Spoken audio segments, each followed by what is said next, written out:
মানুষ শুধুমাত্র খুশির সময়ে আলহামদুলিল্লাহ বলে, যদি কোনো মানুষ কষ্টের সময়ও আলহামদুলিল্লাহ বলে, এদের বিনিময়টা কেমন হবে? অতঃপর আল্লাহর রাসূল বলেন, আউয়ালু মান ইদআ ইলাল জান্নাতি ইয়াউমাল কিয়ামাহ। রাসূল বলেন, সর্বপ্রথম কিয়ামতের ময়দানে আল্লাহ ওই ব্যক্তিকে জান্নাতের দিকে ডাক দেবেন। কোন ব্যক্তিকে? আউয়ালু মান ইদআ ইলাল জান্নাহ। কিয়ামতের ময়দানে সর্বপ্রথম ওই ব্যক্তিকেই আল্লাহ পাক রব্বুল আলামিন জান্নাতের দিকে ডাকবেন। আল্লাযীনা ইয়াহমাদুনাল্লাহ ফিস সাররাই ওয়াদ দাররা। যেই মানুষটা দুনিয়ার জমিনে সুখে কিংবা দুঃখে সব সময় আল্লাহর প্রশংসা গেয়েছে, যেই ব্যক্তি সুখে কিংবা দুঃখে সদা সর্বদাই, ব্যবসায় লাভ হয়েছে আলহামদুলিল্লাহ, লস হয়েছে আলহামদুলিল্লাহ, গতকাল আপনি সুস্থ ছিলেন আলহামদুলিল্লাহ, আজকে আপনি অসুস্থ হয়ে গেছেন এরপরে আলহামদুলিল্লাহ। এক কথায় সুখে দুঃখে যেই মানুষটা সর্বদাই আলহামদুলিল্লাহর উপরে থাকবে, আল্লাহ রাসূল বলেন কিয়ামতের ময়দানে এই সাইজদের, এই ক্যাটাগরির মানুষদেরকে আল্লাহ পাক রব্বুল আলামিন সর্বপ্রথম জান্নাতের দিকে ডাক দেবে। সুখে দুঃখে আলহামদুলিল্লাহ বলতে গিয়া যে মজুরি আল্লাহ আপনাকে দেবে বলে ওয়াদা করেছে, পোষাইছে? যদি পোষাই থাকে তাহলে এতটুকু বলার মধ্য দিয়া আজকের আলোচনার ভূমিকার অংশ এখানেই শেষ করলাম। আসেন এবার বিস্তারিত অংশ। আমি আপনাদের সামনে আজকে 16 নম্বর পারা 20 নম্বর সূরা, সূরা তাহা, এই সূরার 56 নম্বর আয়াত তেলাওয়াত করেছি। আমরা একটু দেখব আল্লাহ পাক রব্বুল আলামিন এই আয়াতে কারিমাগুলাতে আমাদেরকে কি বলেন। জি, আল্লাহ বলেন, মিনহা খলাকনাকুম ওয়া ফিহা নুঈদুকুম ওয়া মিনহা নুখরিজুকুম তারাতান উখরা।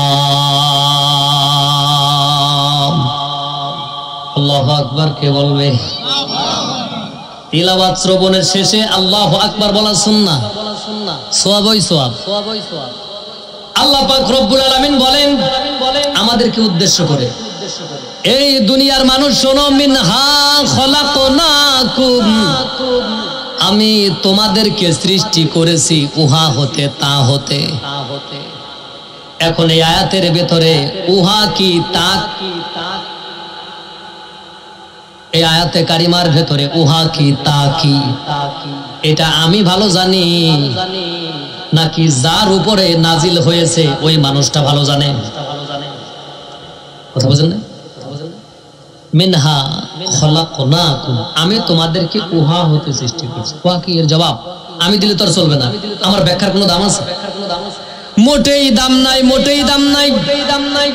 যেহেতু আয়াতে কারিমা নাজিল হয়েছে সরদারে দো জাহান সাল্লাল্লাহু আলাইহি সাল্লামের উপরে, এই জন্য চলে নবীর গিয়ে জিগাই পয়গম্বর, আয়াতে কারিমায় আল্লাহ পাক রব্বুল আলামিন বললেন আমি তোমাদেরকে তা হতে বানিয়েছি, উহা থেকে বানিয়েছি। উহা আবার কি?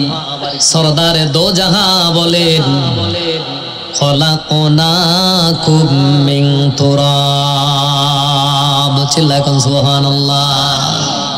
আল্লাহ রাসূল বলেন এই আয়াতের অর্থ হলো আল্লাহ পাক রব্বুল আলামিন তোমাদেরকে মাটি দিয়ে বানিয়েছে। এখানে উহার ব্যাখ্যা মাটি বলছে কে? রাসূল বলছেন কে? বাস। এরপরে রব্বুল ওয়াফিহা নুঈদুকুম, যেহেতু তোমাদেরকে আমি মাটি দিয়ে বানিয়েছি এই জন্য আবার তোমাদেরকে এই মাটির ভেতরেই ফিরিয়ে দেব। মাটির ভেতরেই ফিরিয়ে দেবে। জিগাইলাম আল্লাহ তারপরে কি? এবার রব আয়াতের শেষ ভাগে বলে ওয়ামিদনাহা নুখরিজুকুম তারাতান উখরা, অবশেষে আবার এই মাটির ভেতর থেকেই তোমাদেরকে আমার সামনে নিয়ে আসা হবে। আমি তোমাদেরকে মাটি থেকে বানিয়েছি, ভালো কথা, আল্লাহ ক্লিয়ার হয়েছে, আর কোনো ঝামেলা নাই। যা দিয়ে বানিয়েছেন আমাদের আকীদা ঠিকঠাক আছে। আপনি আমাদেরকে মাটি দিয়ে বানিয়েছেন, প্রশ্ন হলো মালিক আপনি আমাদের কোন কাজে বানিয়েছেন সেটা বলেন। কি বলেন? ঠিক আছে না? ঠিক আছে না? আমাদের রব একটু বুঝিয়ে বলেন না। আপনি দুনিয়ার জমিনে অসংখ্য মাখলুকাত সৃষ্টি করেছেন, অগণিত, যা কোনোদিন গুণে শেষ করা যাবে না। এদের ভেতর থেকে আমরাও হলাম একটা মাখলুক। আমাদেরকে আপনি কেন বানিয়েছেন সেটা যদি একটু বলতেন। এবার রব্বে কারীম এই প্রশ্নের জবাবে স্পষ্ট করে বলেন ২৭ নম্বর পারা ৪১ নম্বর সূরা যারিয়াত আয়াত নম্বর ৫৬। রব বলে ওয়ামা খালাকুতুল জিন্না ওয়াল ইনসা ইল্লা লিয়াবুদুন।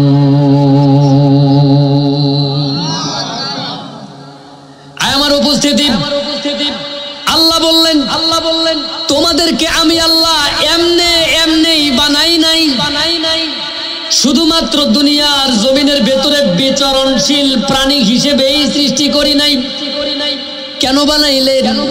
রব জবাব দিয়া বলে দুটা জাতি, দানব এবং মানব, জিন জাতি এবং মানুষ, এই দুটি জাতিকে সৃষ্টি করেছি শুধুমাত্র কেবলমাত্র আমি আল্লাহর ইবাদতের জন্য। আল্লাহ যদি চাইতেন হাতি আমাদের চেয়ে বড় না ছোট? অনেক বড় না? অনেক বড় বড় প্রাণী, অনেক শক্তিশালী। আল্লাহ পাক রব্বুল আলামিন যদি চাইতেন আমি আল্লাহ হাতিরে আমার ইবাদতের জন্য বানাবো, আল্লাহ চাইলে পারতেন কি পারতেন না? পারতেন না? এটা আল্লাহ চাইলে কিন্তু পারতেন। লম্বা গলাওয়ালা জিরাফকে তার ইবাদত করার জন্য আল্লাহ করেন নাই। আল্লাহ আমাদের মতো একটা দুর্বল জাতিকে সুন্দর করে বানায়া তারপর বলে মানুষ আমি তোরে বানিয়েছি শুধুমাত্র আমি আল্লাহর গোলামি করার জন্য।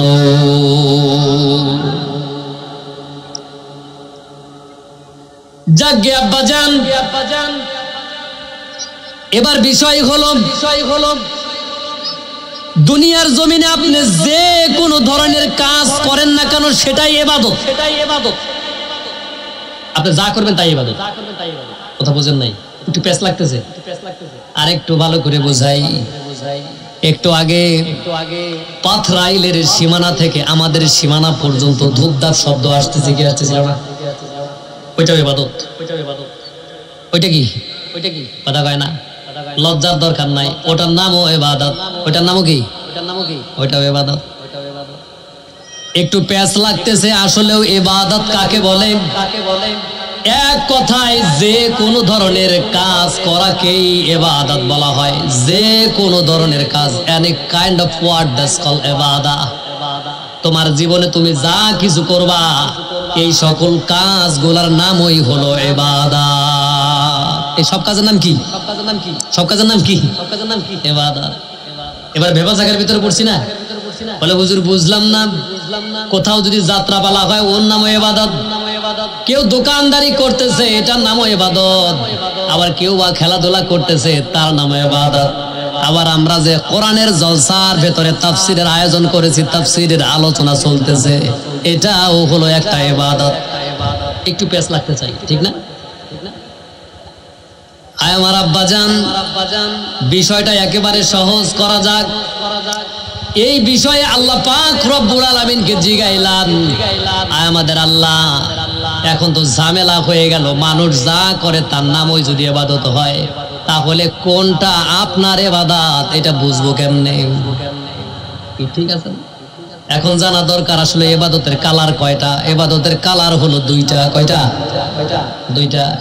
এই বিষয়ে আমি বলতেছি না, আল্লাহ রাব্বুল আলামিন বলেন 23 নম্বর পারা 36 নম্বর সূরা সূরা ইয়াসিন আয়াত নম্বর 60 এবং 61 রব ডাক দিয়া বলেন আলাম আগাহাদ ইলাইকুম ইয়া বানি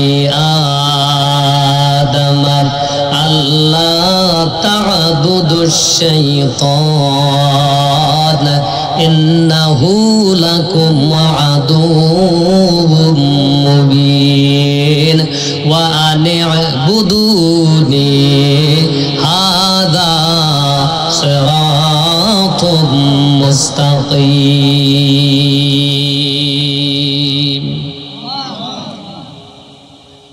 কলিজা টুকরা উপস্থিতি, আল্লাহ বলেন আলাম আহাদ ইলাইকুম ইয়া বানি আদম, এ আদম সন্তান আমি কি তোমাদেরকে বলি নাই যে আল্লাহ তা'বুদুশ শাইতান, তোমরা শয়তানের ইবাদত করবা না? এই প্রশ্ন কে করতেছে? আল্লাহ। ইন্ট্রোগেটিভ সেন্টেন্স, প্রশ্নবোধক বাক্য। আল্লাহ বলে আল্লাহ তা'বুদুশ শাইতান, আদম সন্তান আমি কি তোমাদেরকে বলি নাই যে তোমরা শয়তানের ইবাদত করবা না? তাহলে বোঝা গেল পৃথিবীতে এক জাতীয় ইবাদত হয় যে ইবাদতগুলোকে শয়তানের ইবাদত বলা হয়। এই আয়াত তার দলিল। কি বুঝাইতে পারছি? ও দুনিয়ার মানুষ, আল্লাহ তা'বুদুশ শাইতান, শয়তানের ইবাদত করবা না। কেন করব না? আল্লাহ নিজে জবাব দেয়া বলে ইন্নাহু আদুউম মুবিন, ইন্নাহু লাকুম আদুউম মুবিন। তুমি এই জন্যই শয়তানের ইবাদত করবা না, কেননা শয়তান হলো তোমাদের জন্য একেবারে ঝকঝকা প্রকাশ্য শত্রু। তাহলে ইবাদতের একটা কালারের ভেতরে এক জাতীয় ইবাদতকে শয়তানের ইবাদত বলা হয়। এবার জিগাইলাম আল্লাহ তাহলে কার ইবাদত করব?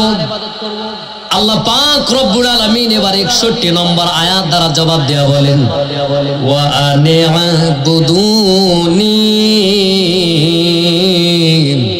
হাদা সিরাতুম মুস্তাকিম, বরঞ্চ তোমরা আমি আল্লাহর ইবাদত করো, কেননা আল্লাহর ইবাদত করাই হলো সঠিক রাস্তা। তাহলে ইবাদত কয় প্রকার পাইলাম? কয় প্রকার? একটা হলো শয়তানের ইবাদত, আর একটা হলো আল্লাহর ইবাদত, ঠিক না? এখন আরেকটা প্রশ্ন, যেহেতু আল্লাহ বানিয়েছেন, প্রশ্ন করা হয়েছিল, উত্তরও দিয়েছেন রব কোরআনের মাধ্যমে, আবার তিনি জবাব দিচ্ছেন, এবার তোর কালার বলতেছেন।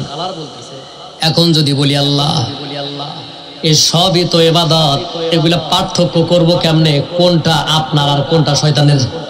কি সবই যদি ইবাদত হয়, এর ভেতর থেকে পার্থক্য করব কিভাবে কোনটা আপনার আর কোনটা শয়তানের? আল্লাহ পাক রব্বুল আলামিন যেন একটু খোঁচা দিয়েই বলতে চায়, দুনিয়ার মানুষ আমি আল্লাহর ইবাদত করতে গিয়া আদর্শ নিবা আমি বন্ধু রাসূলের। সুবহানাল্লাহ কয় না? এবার আব্বাজান আল্লাহর ইবাদত কোনগুলা? এক কথায় যেই ইবাদত গুলার ভেতরে রাসূলের পথ এবং পদ্ধতি পাওয়া যায়, এই ইবাদত গুলাকে আল্লাহর ইবাদত বলা হবে। আসেন দেখি কিরকম বুঝলেন। মাগরিবের নামাজ কয় রাকাত? ফরজ কয় রাকাত? 3 রাকাত না? 3 রাকাত না?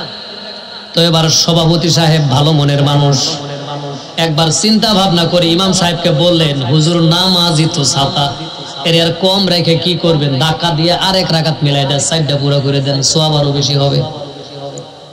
কিছুই বুঝে নাই। জবাব খুলেন না, কেন জবান খুলেন? নামাজ হবে? নামাজ হয়েছে? আপনাদের নীরবতা থেকে বোঝা যায় শুধু নামাজ হয় ওই নাই, বরঞ্চ ইমাম গাজালি হয়ে গেছে।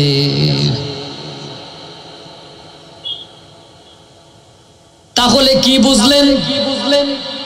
অথচ নলসদা, ধুলুটিয়া, বিষ্ণুপুর, গোপালপুর, বীরপুশিয়া, এতটা অঞ্চলের কোন মসজিদে কি কোনদিন শুনছেন আল্লাহ এসে নিজে মাগরিবের নামাজ 3 রাকাত পড়ায় গেছে? একজনে কি বলছে আমি আল্লাহ হয়ে পড়ায় গেলাম, এরপর থেকে আর বাড়াবাড়ি করবা না, এইভাবে 3 রাকাত বিশিষ্ট মাগরিবের নামাজ পড়তে হবে? এটা আল্লাহ বলছে কোনদিন? মোটেই না। যখন জিগাইলাম কিভাবে নামাজ আদায় করব, একেবারে ঝকঝকা হাদিস, আল্লাহ রাসূল বললেন সাল্লু কামা রাআইতুমুনি উসাল্লি। ও দুনিয়ার মানুষ, আমি নবীকে তোমরা যেভাবে নামাজ আদায় করতে দেখো, তোমরা ঠিক সেইভাবে নামাজ আদায় করবা। অতঃপর আল্লাহ রাসূল ভিন্ন হাদিসের ভেতরে বলেন, আল্লাহ বলেন তোমাদের যত আদর্শ আছে সকল আদর্শ নিবা মুহাম্মদের নিকট থেকে। সুবহানাল্লাহ। এখানে আদর্শ শব্দের অর্থ হলো চরিত্র। আদর্শ শব্দের অর্থ কি? চরিত্রের সংজ্ঞা কি বলেন তো? মানুষ তার দেহ দ্বারা যা কিছু করে এই কাজের ভিন্ন একটা সূরত এবং ভিন্ন একটা বিষয়ের নাম হলো চরিত্র। অনুরূপ ভাবে আব্বাজান, এবার দুধ আর পানি একেবারে আলাদা হয়ে যাবে। এক কথায় যে ইবাদতগুলি করার জন্য আল্লাহর রাসূল বলেছেন অথবা নবী যেইভাবে যে ইবাদতগুলি করেছেন ওগুলাই হবে আল্লাহর ইবাদত। আর যেই ইবাদতের ভেতরে তোমার আমার কলিজার টুকরা নবীর কোনো মতামত নাই, নবীর কোনো পদ্ধতি নাই, ওইটা তুমি যত ভালো করে সেজে গুজেই করো না কেন, কসম আল্লাহ ওইটা ইবাদত হলে হতেও পারে, তবে সেটা আল্লাহর ইবাদত হবে না। তবে সেটা আল্লাহর ইবাদত হবে না। এবার আসেন, কিছুক্ষণ আগে বলেছিলাম একটু আগে ধূপ ধাপ আমাদের সাউন্ড বক্সের সাউন্ড দ্বারা কান ঝালাপালা হয়েছিল, ওইটাও একটা ইবাদত। কিন্তু বলেন তো ওইটা কিসের ইবাদত? যে কিসের ইবাদত? শয়তানের না? কেন শয়তানের ইবাদত হলো? ওই কাজ তো রাসূল করেন নাই, বরংস আমৃত্যু এই জাতীয় যত কাজ আছে এই সকল কাজের বিরোধিতা করেছে সরদারে দো জাহান। দুনিয়ার আর তুমি যাবতীয় ইবাদত দ্বারা চলাফেরা করলা, করতে করতে করতে করতে একটা সময় এই দুনিয়ার বুকে আসার নির্ধারিত সময় শেষ হয়ে যাবে কি যাবে না? নির্ধারিত সময় শেষ হবার পরে আল্লাহ পাক রব্বুল আলামিন আবার আমাদেরকে ডাক দিয়ে বলবেন। 18 নম্বর পারা 23 নম্বর সূরা সূরা মুমিনুন আয়াত নম্বর 15 আল্লাহ পাক রব্বুল আলামিন বলেন সুম্মা ইন্নাকুম বা'দা যালিকা লামাইতুন। এভাবেই দুনিয়ার জীবন শেষ হবার পরে তোমাকে মৃত্যুবরণ করতে হবে। সুম্মা ইন্নাকুম বা'দা যালিকা লামাইতুন। অতঃপর প্রত্যেকে আমরা মৃত্যুবরণ করব। বিশ্বাস হয় কি? মৃত্যুবরণ করবেন না কারা কারা? মরবেন না কারা কারা? তুলেন তো। সবাই মরবেন? সবাই তো মরবেন না? সবাইকেই মরতে হবে। আমাদের পূর্বে যারা ছিল তারা বুঝি আছে। আমার দাদা ছিল, দাদা নাই, দাদি ছিল, দাদি নাই, নানা ছিল, নানা নাই।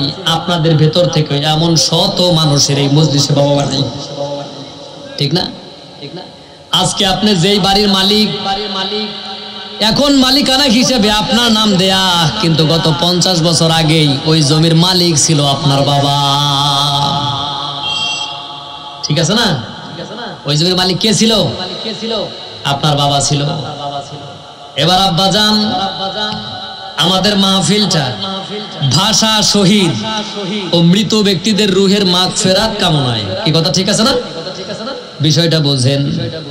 আল্লাহ যে আয়াত বলেছিল সুম্মা ইন্নাকুম বা'দা যালিকা লামাইতুন, অতঃপর তোমরা আবার মৃত্যুর কোলে ঢলে পড়বা। এবার যারা ভাষা শহীদ, শহীদ কি বাঁচা মানুষকে বলে না, মরে যাওয়ার পরে কোন বিশেষ কাজে গিয়ে মারা যাওয়ার কারণে তাকে শহীদ উপাধি দেওয়া হয়েছে, ঠিক আছে না? আবার মৃত ব্যক্তি যারা আছে তাদের কি, তারা কি জীবিত না মরে গেছে? সব মরা। মৃত ব্যক্তিদের রুহের মাগফিরাত কামনায় আয় আমার আব্বাজান, আল্লাহ বলেছিলেন আমি তোমাদেরকে মাটি দিয়ে বানিয়েছি, অফিহা নুঈদুকুম, এবং তার ভেতরেই তোমাদেরকে ফিরিয়ে দেব। তার ভেতরেই ফিরিয়ে দেবে কিসের মাধ্যমে? সুম্মা ইন্নাকুম বা'দা যালিকা লামাইতুন, অতঃপর মৃত্যু আসবে, তোমাকে গ্রাস করে নেবে। মৃত্যুর মাধ্যমে তোমাকে আবার সেখানেই ফিরিয়ে দেওয়া হবে। প্রিয় উপস্থিতি, রাসূল বলেন একজন মানুষ যখন মরে যায়, ইজা মাতাল ইনসান, যখন মানুষ মারা যায়, ইনকাতা আনহু আমালুহু, এই মানুষটা সকল প্রকার আমল করা থেকে বিচ্ছিন্ন হয়ে যায়। সকল প্রকার আমল করা থেকে বিচ্ছিন্ন হয়ে যায়। এই মানুষটা আর কোনো আমল করতে পারবে না, তার আমল করার সকল দরজা বন্ধ হয়ে যাবে। কিন্তু এত অন্ধকার কথার ভেতরেও আল্লাহর পয়গাম্বর একটু আলোর ঝলক দিয়া বলেন, ইল্লা মিন সালাসা, তবে তাদের আমল পৌঁছানোর মতন দুনিয়ার জমিনের 3টা রাস্তা খোলা থাকে। সুবহানাল্লাহ। কথা মনে হয় বোঝেন নাই? এবার শেখা জরুরি। আপনার বাবা কবরে গিয়েছে, আপনার চাচা কবরে গিয়েছে, আপনার দাদা গিয়েছে, দাদি গিয়েছে, নানা গিয়েছে, নানি গিয়েছে। অনেকের পিতা তো এমন আছে সারা জীবন নিজে কষ্ট করেছে, ভালো মন্দ না খেয়ে ছেলের জন্য ব্যাংক ব্যালেন্স করে গিয়েছে। আছে না নাই? আছে না? তাদের একটু জানা দরকার। আমার আব্বাজান, তোমার পিতা বুঝি তোমার প্রতি বিন্দু পরিমাণ হক রাখে না, মারা যাওয়ার পরে তুমি তার জন্য কাঁদবা, এই হক বুঝি নাই পিতা? আছে কি? আছে তো মায়ের, গ্রামবাসীর সকলেরই তো আছে।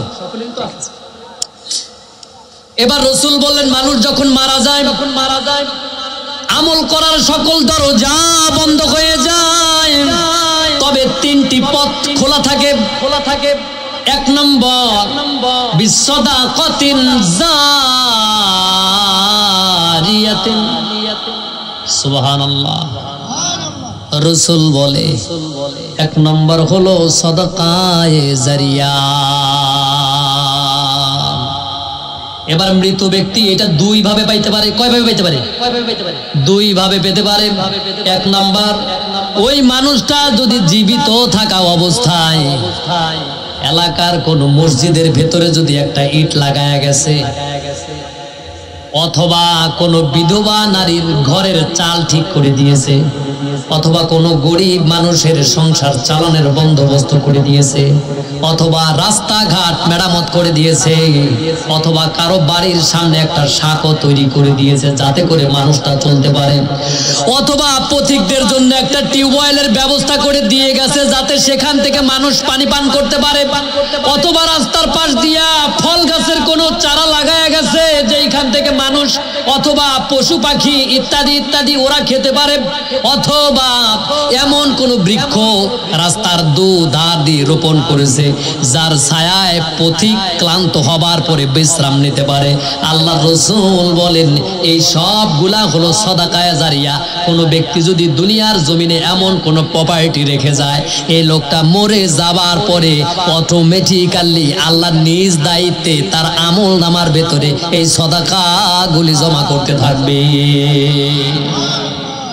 এটা হলো 1 নাম্বার পদ্ধতি, মানে বেঁচে থাকা অবস্থায় এটা করা।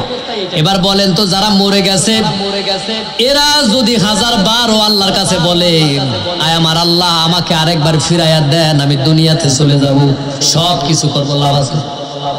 কথা বলে না, লাভ আছে? মোটেই নাই, মোটেই নাই। সুতরাং উপস্থিতি আপনারা যারা বসা আছেন, যারা জীবিত অবস্থায় আছেন, এমন একটা প্রপার্টি চালু করে যাওয়া দরকার। যদি আপনার আত্মীয় স্বজন আপনাকে মনে নাও রাখে তাও চলবে, কথা বলে না? হ্যাঁ, এমন একটা জায়গার ভেতরে কিছু সম্পদ ব্যয় করে যাওয়া দরকার, যেই জায়গাগুলোর ভেতরে ব্যয় করার কারণে আপনাকে কেউ মনে রাখুক চাই ভুলে যাক, কোনো দরকার নাই। ওই সমস্ত খাত থেকে আল্লাহ পাক রব্বুল আলামিন নিজ দায়িত্বে আপনার কবরের ভেতরে সওয়াব পৌঁছাইতে থাকবে। এটা গেল 1 নাম্বার, যে নিজের জন্য করে যাওয়া। দ্বিতীয় নাম্বার হলো দুনিয়ার জমিনে যেই মানুষগুলা বেঁচে আছে তার সন্তান সন্ততি, ঠিক না? এই জায়গায় দুইটা মিলিয়ে একত্রে বলি, হাদিসের একেবারে শেষের অংশে মানে তিনটা রাস্তা, 3 নম্বর রাস্তা হলো আও ওয়ালাদিন সালিহিন ইয়াদউ লাহু। সুবহানাল্লাহ। আমার আব্বাজান রাসূল বলেন এখানে 3 নম্বর হলো নেককার সন্তান দুনিয়ার জমিনে রেখে যাওয়া। কেমন সন্তান? কেমন সন্তান? নেক সন্তান, ভালো সন্তান। আমি দূরে যাব না, আমি আমার গ্রামের এমন পয়েন্ট চিনি, আমি নিজ চোখে দেখেছি আমাদের কিছু ছেলেরা মৃত মানুষের কবরের দেয়ালের উপরে বক্স রেখে তারপরে গান বাজাইতে আমি নিজের চোখে দেখছি। আমার গ্রামের এমন এক সাইটের কথা বলতে পারি, আমার জানা আছে। কথা বুঝেন? হ্যাঁ, বাপ দাদার কবরের ওয়াল, বাপ দাদার কবরের ওয়াল, সেই ওয়ালের উপরে বক্স লাগাইছে, তারপরে গান বাজাইছে, আমি চোখে দেখেছি। শুধু তাই না, সেখানে গিয়া ইনস্ট্যান্ট ধমকও লাগাইছি। এইটা তোমাদের আক্কেল হলো, কি করে তোমরা এটা করতে পারলা? একটু ন্যূনতম জ্ঞান থাকা দরকার, একটু লজ্জা থাকা দরকার। তোমার বাবা তোমার দাদা এখানে শুয়ে আছে, আর সেই ওয়ালের উপরে বক্স লাগায়া তারপর তুমি হিন্দি গানে মারতেছো, এটা হয়? কথা বোঝেন নাই? অথচ রাসূল বলেন 3 নম্বর ক্যাটাগরিতে যার নাম, ওর নাম হলো ওয়ালাদিন সালিহিন, একটা নেক সন্তান। নেক সন্তান কাকে বলে বলেন তো? বাবা কবরে গিয়ে চলে গেছে, কারো মনে নাই, শুধু ওর মনে আছে। আল্লাহ রাসূল বলে কোন সন্তান যদি সিজদায় লুটায়া পড়ে একবার চোখ থেকে পানি ছেড়ে দেয়, রাসূল 3 বার আল্লাহি, আল্লাহর নামের কসম, আল্লাহি, আল্লাহর কসম, আল্লাহি, শপথ আল্লাহর, এই ছেলের চোখের পানি গড়িয়ে গড়িয়ে নাকের ডগা অতিক্রম করার পূর্বেই বাবার জীবনের গুনাহগুলি আল্লাহ মাফ করে দেয়। বোঝা লাগবে হিসাব। তাহলে সদাকায়ে জারিয়া যিনি চলে গেছে উনি আর দিতে পারবে না, ঠিক না? যারা জীবিত আছে তারা দিতে পারবে। যেই মানুষগুলা চলে গেল তোমাদের জন্য এত কিছু রেখে, যেই বাবা নিজে ভালো কিছু খায় নাই, তুমি যাতে 2 বেলা ভালোভাবে চলতে পারো সেই জন্য 1000 টাকা নোটটারে নিজে না ভাঙ্গা ব্যাংকের ভিতর নিয়ে জমা লাগাইছে, যাতে আমার ছেলে ভবিষ্যতে কখনো ঝামেলায় না পড়ে। আমি মরে যাব, ওদের জন্য আবার কে কি করবে বালাই নাই, ওগুলির দরকার নাই। তার চেয়ে নিজে কষ্ট করলে করি, এরপরেও যেন আমার বুকের ধনটা অত্যন্ত সুখে থাকে। বাবাদের চিন্তা এমন হয় কি হয় না? এইবার বাবা খেয়ে না খেয়ে মরে গেছে, ছেলের খবর নাই, কোনো খবর নাই, একেবারে ভুলে গেছে। অথচ ছেলেটার উচিত ছিল এ বাবার জন্য 1 বস্তা সিমেন্ট আমাদের আশেপাশে যত মসজিদ আছে কমপক্ষে সেখানে দিয়ে আসা। কি ঠিক আছে না? এটা কি সদাকায়ে জারিয়া? সদকায়ে জারিয়া। এটা হলো 2 ভাবে, এটা 2য় নাম্বার। অর্থাৎ দুনিয়াতে যারা বেঁচে থাকবে তাদের মধ্য দিয়া এই সদাকা বিলানো, এই হলো একটা পদ্ধতি। অর্থাৎ যত আত্মীয় স্বজন চলে গেছে আপনি এদের নামে যেখানে যা খুশি দেবেন, এর বিপুল পরিমাণ একটা সওয়াব আল্লাহর নিজ দায়িত্বে তার কবরে পৌঁছায়া দেবে। এরপরে 2য় নাম্বার হলো, মানে মাঝখানে 3য় নাম্বারটা আগে বলছিলাম যে 2টা রিলেটেড। হ্যাঁ, ওয়ালাদিন সালিহিন, নেক সন্তান হইলো 3য় নম্বর। নেক সন্তান রেখে যাওয়া মানে আত্মীয় স্বজন মারা গেছে, আমার দিলে যেন গায়, আমার যেন মনে থাকে, সেইভাবে। কথা বুঝাইতে পারছি আব্বাজান? দোয়া করা। নেক সন্তান কাকে বলা হয়? যিনি পিতামাতার জন্য দোয়া করবে, এটা হইলো নেক সন্তান। এবার 2য় নাম্বার মাঝখানেরটা, আও ইলমিন ইউনতাফাউ বিহি, দুনিয়ার জমিনে এমন জ্ঞান রেখে যাওয়া যা মানুষের উপকারে আসতে পারে, এমন জ্ঞান দুনিয়াতে রেখে যাওয়া যেটা মানুষের উপকারে আসতে পারে। এখন এর অনেক মাধ্যম আছে। যেমন 1 নম্বর, আপনি যদি জাতির কল্যাণের জন্য ভালো ভালো কথা সম্বলিত একটা কিতাব যদি বই যদি রচনা করে যান, এর দ্বারা কোনো জাতি যদি উপকার হয়, এটা যতদিন পরে পরে মানুষ উপকার পাবে, এ ততদিন পর্যন্ত এখানের একটা সওয়াবের অংশ আল্লাহ আপনার কবরের জমিনে পৌঁছাবে। দিনই প্রতিষ্ঠান করা, দিনের সাথে জড়িয়ে থাকা এক কথা। এলেমের যত শাখা আছে, জ্ঞানের যত শাখা আছে, এই শাখাগুলার সাথে যদি নিজেকে জড়িয়ে রাখেন, এই এলেমের শাখাগুলাও আপনার সদাকায়ে জারিয়ার মতন হয়ে যাবে। এবার আব্বাজান, যারা মরে গেছে তারা মরেই গেছে, আমরা তো আর কোনোদিন মরবো না নাকি? আমরা মরবো কি? মরতে হবে। যেহেতু মরবো, আপনি যদি কোনো জায়গায় সফরে রওনা দেন খালি হাতে, বুঝেন নাই? আপনি কোথাও বেড়ানোর জন্য রওনা দিয়েছেন খালি হাতে, প্রিয় উপস্থিতি, এবার কথা হলো আল্লাহর জিজ্ঞাসা, মায় মালিক আপনি ফিরাইয়া দেবেন, কবরের জমিটা শেষ হলো, অতঃপর কি? এবার রব ঘোষণা করে, মিনহা নুখরিজুকুম তারাতান উখরা, পরিশেষে তোমাদেরকে আবার আমি আল্লাহর সামনে নিয়ে আসা হবে সেখান থেকেই, পরিশেষে তোমাদেরকে আবার সেখান থেকেই আমার সামনে উপস্থিত করানো হবে। ঠিক আছে? অতঃপর আল্লাহ পাক রব্বুল আলামিন দ্ব্যর্থহীন ভাষায় ঘোষণা দেন, 18 নম্বর পারা 23 নম্বর সূরা সূরা মুমিনুন আয়াত নম্বর 16, আল্লাহ বলেন, সুম্মা ইন্নাকুম ইয়াউমাল কিয়ামাতি তুবআসুন, অতঃপর তোমাদেরকে আমি আল্লাহর সামনে কিয়ামতের ময়দানে উঠানো হবে।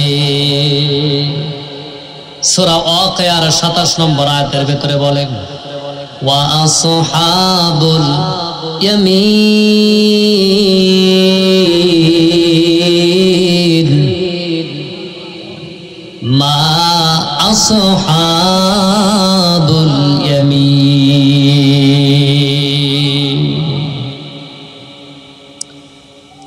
কলিজার টুকরা উপস্থিতি, কিয়ামতের ময়দানে যেই মানুষগুলা হবে তাদের ভেতর থেকে এক দল হবে ডান দলের মানুষ। কোন দলের? সুবহানাল্লাহ।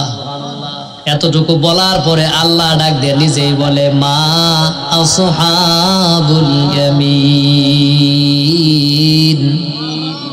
আহারে এই ডান দলে যারা দাঁড়াবে এদের কপাল কতই না ভালো। সুবহানাল্লাহ। এবার আপনাদেরকে জিগাইতে চাই, আপনারা কি কিয়ামতের ময়দানে ডান দলে দাঁড়াইতে চান? কারা কারা? লিল্লাহি তাকবীর। আবার আল্লাহ কবুল করেন। আমরা কিয়ামতের ময়দানে ডান দলে দাঁড়াতে চাই, কেননা আল্লাহ সংবাদ আগেই দিয়ে দিয়েছেন যে ডান দলে যারা দাঁড়াবে তাদের কপাল কতই না ভালো। বেশ ভালো কথা। অতঃপর আব্বাজান,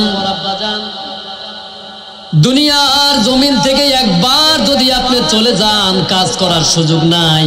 সুযোগ আসেনি? আল্লাহর সামনে দাঁড়াবেন, দাবি হলো আমি ডান দলের মানুষ হয়ে দাঁড়াবো। এবার নবীরে গিয়ে জিগাইলাম, ওগো পয়গাম্বর, ডান দলের যদি আমি হতে চাই তাহলে আমাদেরকে কি কি কাজ করা লাগবে? ঠিক আছে না? এখন আল্লাহ রাসূল বলেন, সহিহুল বুখারী হাদিস নাম্বার 660, হাদিসের মান সহিহ। আন আবি হুরায়রা রাদিয়াল্লাহু তাআলা আনহু قال قال رسول الله صلى الله عليه وسلم سبعة يظلهم الله في ظله يوم لا إلا ظله الإمام العادل وشاب نشأ في عبادة ربه। হাদিস অনেক লম্বা, আমি জানি বেশি দূর বলা যাবে না, এই জন্য কায়দা করে দুইটা কথা বললাম। আল্লাহ রাসূল বলেন, কিয়ামতের ময়দানে এমন 7 শ্রেণীর ব্যক্তি হবে যাদেরকে আল্লাহর ছায়ার নিচে ছায়া দেওয়া হবে, আর যেদিন আল্লাহর ছায়া ছাড়া অন্য কোনো ছায়া থাকবে না। সুবহানাল্লাহ। কথা বুঝেন নাই? কিয়ামতের ময়দানে সাথী আসেনি? সাথীটাতে আসেনি? নাই তো, সাথীও নাই, জুতাও নাই, কিছুই নাই। কিন্তু রাসূল আরবি বলেন, কিয়ামতের ময়দানে এমন 7 ব্যক্তি হবে যাদেরকে আল্লাহ পাক রব্বুল আলামিন নিজ দায়িত্বে ছায়ার নিচে বসার ব্যবস্থা করবেন। সুবহানাল্লাহ। 7 ব্যক্তি তো সব বলার সময় নাই, এর ভেতর থেকে 2 জনের কথা বলবো। কজনের? দুজনের। এক নম্বর আল্লাহ রাসূল বলেন আল ইমামুল আদিল। মারুফ ভাই বসে না পিছে, ঠিক আছে। চেয়ারম্যান সাহেব বয় না কেন? আর একটু বয় নি যে আপনাকে বাজাইছেন। কিয়ামতের ময়দানে 7 ব্যক্তি আরশের নিচে বসবে। কয় ব্যক্তি? কথা কয় না, কথা কয় না। 7 ব্যক্তি বলবো 2 জনের কথা। কয় জনের? এক নম্বর আল ইমামুল আদিল। আল্লাহর রাসূল বলে নীতিবান নেতা। আপনি একটু ভালো করে খেয়াল করেন, দুনিয়ার জমিনে যেই মানুষগুলা নেতৃত্ব দেয়, এরা যদি নীতির সাথে নেতৃত্ব দেয়, আল্লাহ পাক রব্বুল আলামিন এই মানুষগুলাকে কিয়ামতের ময়দানেও সম্মান দেবে। এর চেয়ে খুশির কথা আর কি হইতে পারে? এর চেয়ে খুশির কথা আর কি হইতে পারে? ঠিক আছে না? আল ইমামুল আদিল। এক নম্বরে হলো নীতিবান নেতা, নীতিবান শাসক। বুঝাইতে পারলাম? নীতিভ্রষ্ট না, নীতিগুলা ঠিকঠাক মতন রেখে যারা সমাজটাকে পরিচালনা করবে, আল্লাহর রাসূল বলেন কিয়ামতের ময়দানে এই মানুষদেরকেই আল্লাহর ছায়ার নিচে ছায়া দেওয়া হবে। যেদিন তুমি নেতৃত্ব দিবা, যেদিন থেকে তুমি নেতৃত্ব দেওয়া শুরু করবা, ওই দিন থেকে নীতির একটা জোল্লা তোমার ভেতরে ঢুকায় নিও। যদি তুমি মনে করো দুনিয়াতেও নেতাগিরি করবা, আবার কিয়ামতের ময়দানেও নেতাগিরি চাই, তাহলে নীতিবান নেতা হইও। দেখবা একালেও নেতা, আবার চোখ বন্ধ করার পরেও তুমি নেতা। আর যে মানুষগুলা প্রাইমারি স্কুলের টয়লেট বাথরুমে সব খেয়ে দিয়ে সাফ করে ফেলে, কসম আল্লাহর, এরা মরা মাত্র এদের আমল নামাও আল্লাহ নিজ দায়িত্বে ফেরেশতা দিয়ে খাইয়ে দেবে। নীতিবান নেতা হওয়া লাগবে। কেমন নেতা? নীতিবান নেতা, নীতিভ্রষ্ট নেতা না, একেবারে চকচকা নীতিবান নেতা হন। কসম আল্লাহ, দুনিয়াতেও আপনি আমাদের কলিজার মানুষ, সে যেই হোক, তাই না? দুনিয়াতেও ওই মানুষগুলো আমাদের প্রিয় এবং তারা আল্লাহরও প্রিয়। এবার দ্বিতীয় নাম্বার কারাম, এটা হলো মারাত্মক বিষয়। আশ-শাবু নাশা ফি ইবাদাতি রাব্বিহি। সুবহানাল্লাহ। আল্লাহর রাসূল বলেন দ্বিতীয় নাম্বার হলো ওই যুবক, যে যুবক যৌবনে আল্লাহর ইবাদতে নিজেকে মগ্ন রেখেছে। আল্লাহর ইবাদত হাজার হাজার ইবাদত না, ওই হাজার হাজার ইবাদত গুলার ভেতরে আজকের মাহফিল যারা আয়োজন করেছে, যারা শুনতেছেন, ওই সকল ইবাদতের ভেতরে এটাও হলো উন্নত মানের একটা ইবাদত। এবার আসেন আশ-শাবু নাশা ফি ইবাদাতি রাব্বিহি। আমাদের প্রবাসী যত যুবকরা মিলে এই ফাউন্ডেশন করে অর্থনৈতিক যোগান দিয়েছে, আর আমাদের নলসদা যুবক সংঘের যত ছেলে আছে ছোট থেকে নিয়ে বড়, এরা দিন রাত খাটাখাটনি করেছে, হ্যাঁ, ঘাম জরা পরিশ্রম করেছে। এদেরকে 1 টাকার বিস্কুটে দেওয়া হয় নাই, 1 কাপ চাও খাওয়ানো হয় নাই, এরপরেও মাগনামাগনি খেটেছে।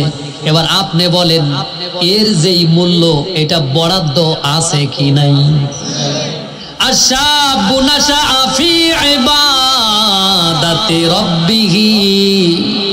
কিয়ামতের ময়দানে আল্লাহর ছায়া ছাড়া যেদিন কোনো ছায়া থাকবে না, যে যুবকগুলা দিনের জন্য নিজেরে বিলায়া দিলা, কসম আল্লাহর, আল্লাহ পাক রব্বুল আলামিন নিজ দায়িত্বে এই যুবকদেরকে ধরে ধরে নিয়া আল্লাহর আরশে মুআল্লার নিজ দিয়ে পেতে রাখা মতির মেম্বারের ভেতরে বসায়া দেবে।